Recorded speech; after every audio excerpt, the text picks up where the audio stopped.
Sa Pilipinas, ang literacy o kakayahang bumasa at umunawa ay isa sa pangunahing pundasyon ng edukasyon na mahalaga sa pag-unlad ng bawat mag-aaral. Ayon sa Department of Education, batay sa pagsuri at literacy assessments, malaking hamon pa rin ang pagbasa sa bansa dahil maraming batang Pilipino ang nahihirapan sa basic reading comprehension, partikular sa unang baitang ng elementarya.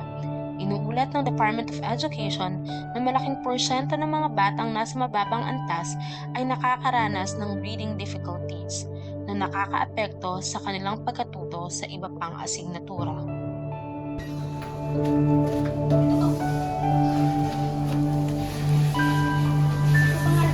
Kung hindi ka marunong magbasa, di mo lang kita nakikita magbasa. Ito, basahin mo.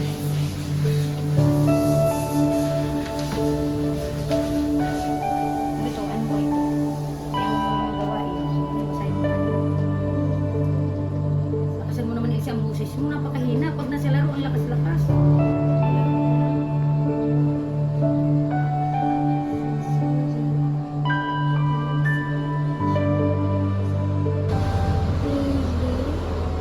Sitwasyon sa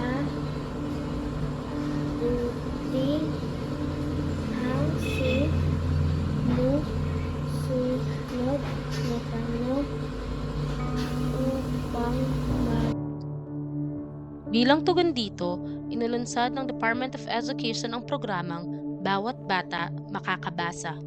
Layuning matiyak na ang bawat batang Pilipino, lalo na sa baitang 1 hanggang 3, ay matutong bumasa at makaunawa ng mga simpleng teksto bago sila umusad sa mas mataas na baitang. Ayon sa Department of Education, ang programang ito ay bahagi ng kanilang intensibong literacy intervention na kinabibilangan ng daily reading sessions, remedial classes at paggamit ng structured literacy materials upang mapabuti ang reading skills ng mga mag-aaral.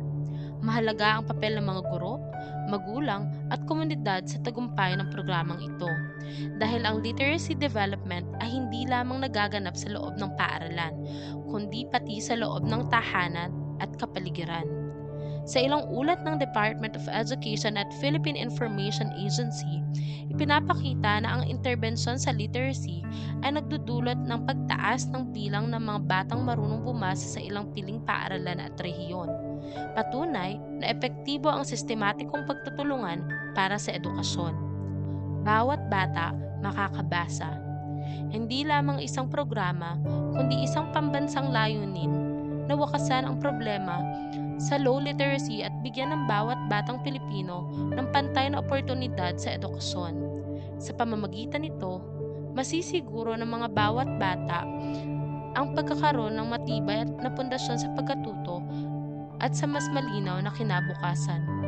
Katulad ng mga bata, may pag-asa sa pagbabasa.